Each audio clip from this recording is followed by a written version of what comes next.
দিয়ে যেতে হবে, তাই আমরা গ্রামের দিকটা দিয়ে যাই।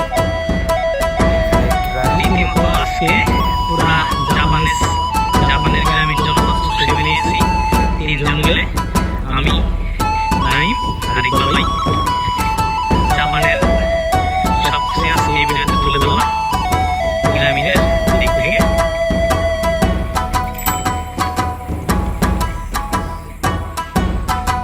এটা একটা প্রতিষ্ঠান,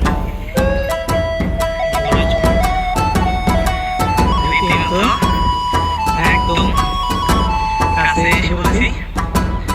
দেখুন গ্রামীণ জনপদ কত সুন্দর বাড়িঘর, জাপানিজ বাড়ির সাথে আমাদের গ্রামের দেশের বাড়ি, বাংলাদেশের বাড়িঘর কিছুই মিলবে না।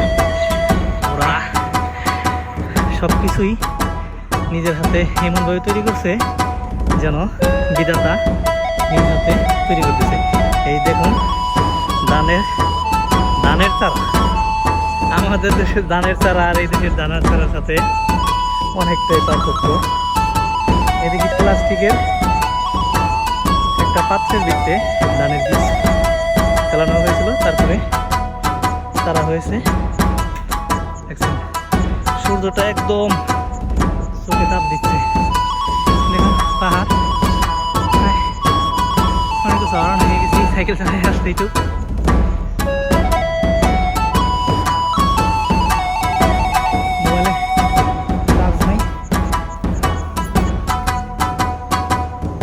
সাইডে রাখা লাগতো, গাড়ি আসতেছে। থাকলে কথা হলো এগুলো কিন্তু ধানের চারা, ধান বীজ। হ্যাঁ, লোক নাই, লোক থাকলে কথা বলতাম। এই দেখুন সুন্দর বীজ রোপণ করছে, এগুলো কিন্তু পরবর্তীতে খেতে লাগাবে। ওগুলা কিন্তু ওই প্রত্যেকটা পলিথিনের ঢাকা একটা বীজের, এই বীজ ওই জায়গায় রোপণ করছে। সাইলেজ নাকি বলে না,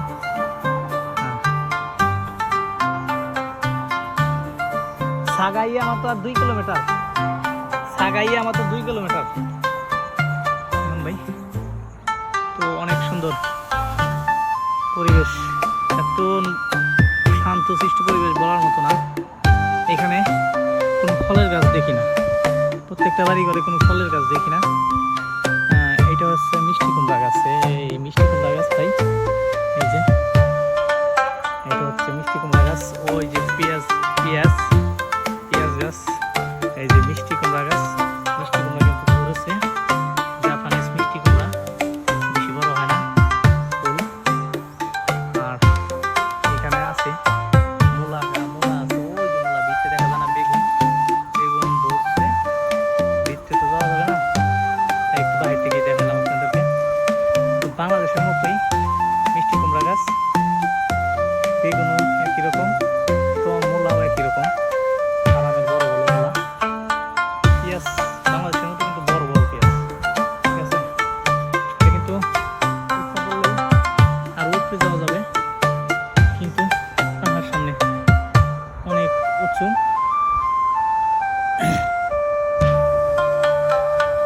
সামনের দিকে এগিয়ে যাই।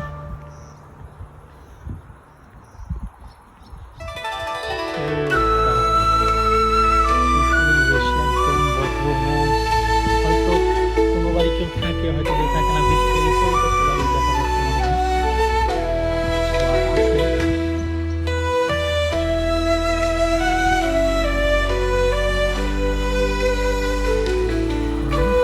পাহাড়ে যাওয়া যাবে, কিন্তু সন্ধ্যা হয়ে গেছে, আমরা যেতে চাচ্ছি না, কারণ সন্ধ্যা হয়ে আমাদের বাসায় ফিরতে হবে। তো সব মিলিয়ে অনেক সুন্দর। এইখানে প্রত্যেকটা বাড়িতে প্রত্যেকটা রুমের জন্য এক একটা করে এসি করা, এবং প্রত্যেকটা বাড়িতে গাড়ি আছে 2-3টা করে, প্রত্যেকটা বাড়িতে এসি।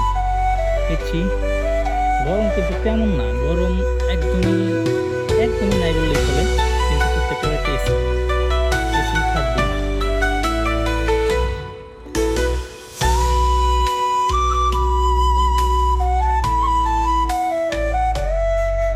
এরকম মেশিন কিন্তু প্রত্যেকটা ক্ষেতের সাইটে সাইডে আমাদের গ্রাম বলে কোনায় এক সাইডে আছে। এইটা অন করলেই পানি বের হবে এবং ক্ষেত পানিতে ভিজে যাবে আস্তে আস্তে। ঠিক আছে, এটা প্রত্যেকটা ক্ষেতের কোনো একটা আছে, তারপরে অপোজিট সাইডে আরেকটা ক্ষেত আছে, যেই ক্ষেতে একটা আছে, প্রত্যেকটা ক্ষেতেই একটা করে আছে, সব গম ক্ষেত। এখন ধান ক্ষেত পাইনি, যা দেখছি সব গম ক্ষেত। গম ক্ষেত এখানে কিছু কচু, বাংলাদেশের মতো কচু লাগায়, কচু লাগানো ওটা তো দেখছি, মিষ্টি কুমড়াও দেখছি।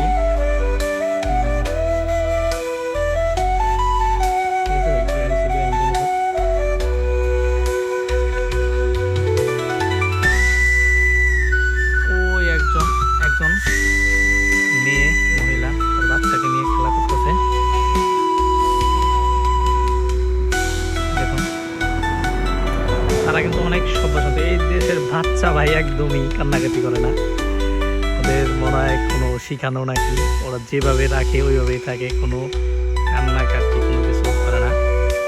আমাদের দেশের বাচ্চারা যেভাবে কান্নাকাটি করে বলার মতো না। ঠিক আছে, আসসালামু আলাইকুম ভাই। এই যে জাপানিজ গ্রামীণ পথ দেখতে আসছি, ঘুরতে আসছি আমরা তিন ভাই মিলে।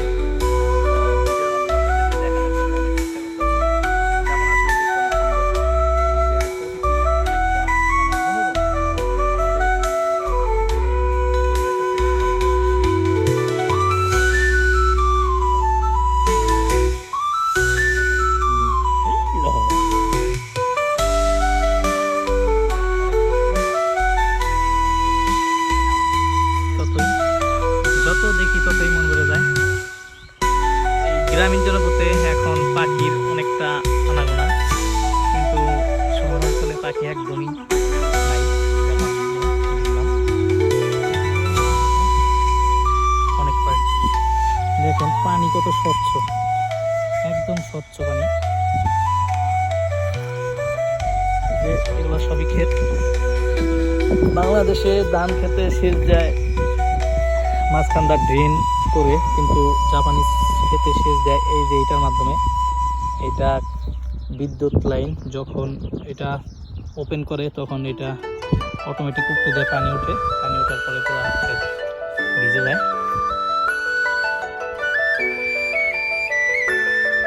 ওই যে ওইগুলা চাষাবাদ করবে,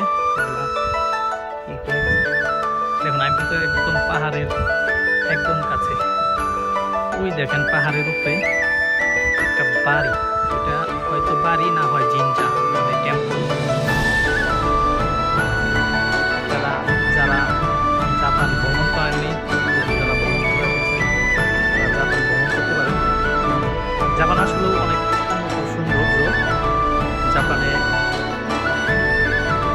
সবকিছুই সুন্দর, ওদের এক একটা বাড়ি যে কত সুন্দর বলার মতো না। সব বাড়ি ওদের ইটের বাড়ি আছে কিনা আমি বলতে পারি না, হয়তো থাকতেও পারে, কিন্তু আমি দেখি তো কাঠ, ইটটা কাঠ দিয়ে তৈরি। ইট আছে হালকা সামান্য কিছু, ওই যে ক্ষেত গম ক্ষেত এগুলো কাটা হয়ে গেছে। আর আমি কিন্তু অনেকটাই দূরে আয়া পড়ছি ওদের কাছ থেকে। ওরা ওই যে ওরা আছে, আমি দূরে আয়া পড়ছি ভিডিও করতে করতে।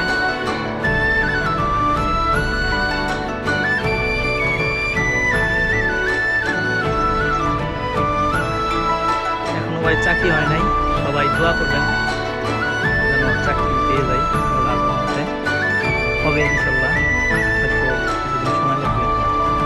চাকরি হয় নাই বলতে কি, আমাদের যে চাকরিটা ছিল ওইটা আমাদের কলেজ থেকে দেওয়ার কথা ছিল, কিন্তু ওইখানে আমাদের বাঙালিদেরকে নেয় নাই, নিচে শুধু নেপালিদেরকে, সব নেপালি নিচে। ওখানে বেতনও ভালো ছিল, বাঙালি নেয় নাই কি জন্য, বাঙালি নেপালি থাকে না, কাজ করতে চায় না, এই জন্য নেয় না। আর হইতেছে গিয়া এই দেখেন একটা বাড়ি, সবাই হয়ে যাবে ইনশাল্লাহ।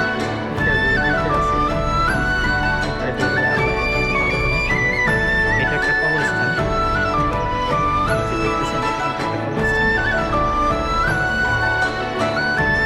আমি কিন্তু একদম পাহাড়ের কাছে, একবারেই কাছে, ঠিক আছে, একবারেই কাছে।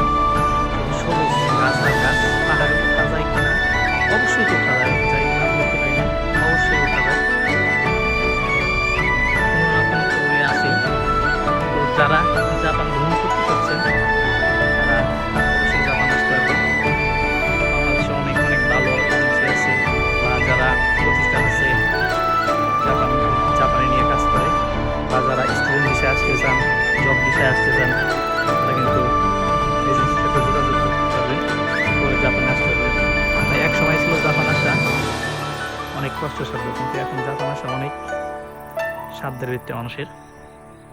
যেমন আমি করছি জাপান, কোনো অনেক প্রতিষ্ঠান আছে বিশ্বাসযোগ্য প্রতিষ্ঠান, আমি একটা প্রতিষ্ঠান থেকে আসছি, সে প্রতিষ্ঠানটাও ভালো আলহামদুলিল্লাহ। খুব খরচ বেশি, জাপানে আসতে কোস্ট খুব বেশি। ভাই সব দিয়ে জাপানে লাইফ সেটেল করতে পারলে জীবনে অনেকটাই এগিয়ে যাওয়ার সম্ভাবনা বেশি। দোয়া করবেন আমি যেন সফলতা আনতে পারি, আল্লাহ যেন প্রফিট দান করেন এবং আমাদেরকে হেল্প করেন। আল্লাহ হেল্প রাখলে দূর আসতে পারতাম না। আল্লাহ থাকি আছে গ্রামীণ আছি, তো এখন অনেক থাকি। তবে ভাই জাপান অনেক সুন্দর। ভিডিওটা একটু লং হয়ে গেল, মানে এত সুন্দর মনোরম পরিবেশ যে শান্তশিষ্ট। ভাই জাপানে আসার পরে আমি আসছি আজকে 1 মাসের বেশি হয়, 1 মাস 5-6 দিন। এখনও জাপানে রাস্তায় সাইকেলের কোনো বেল বা গাড়ির কোনো হর্ন, মানে এরকম কোনো বাজানো হয়নি, এগুলো বাজানো একদম নিষেধ। তারপরে হইতেছে গিয়া মানে গাড়ি কোনো হর্ন বাজাবে না তারা। আপনি যদি সাইড না দেন তারা আপনার থেকে 5 থেকে 6 হাত দূর দিয়ে হেঁটে চলে যাবে, কিন্তু আপনাকে বলবে না যে বাইকটা সাইড দেন বা বেল বাজাবে বা হর্ন দিবে, তখনই বলবে না।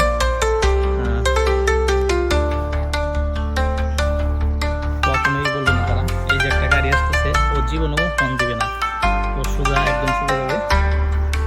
আমার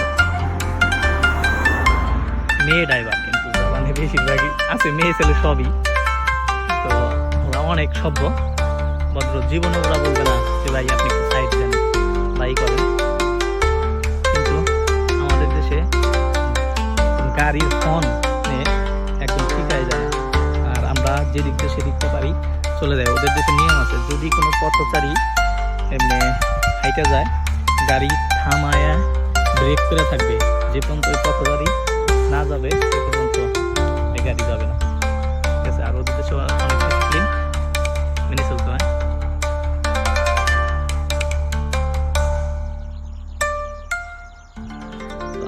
আজ এই পর্যন্তই, সবাই আমার জন্য দোয়া করবেন। আল্লাহ হাফেজ, আসসালামু আলাইকুম।